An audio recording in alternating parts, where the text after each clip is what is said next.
আল্লাহ তাআলা অনেক বড় একটি নিয়ামত হলো যে আল্লাহ তাআলা আমাদেরকে মুসলমান হওয়ার তৌফিক দিয়েছেন। সেই সাথে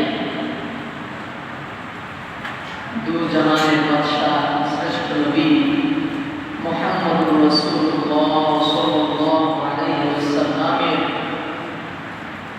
উম্মত হওয়ার গৌরব অর্জন করার সুযোগ করে দিয়েছে। এজন্য আবার বলি আলহামদুলিল্লাহ।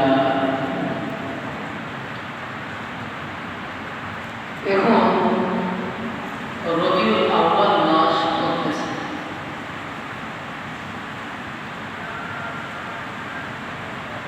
রাসূল করিম সাল্লাল্লাহু আলাইহি ওয়াসাল্লাম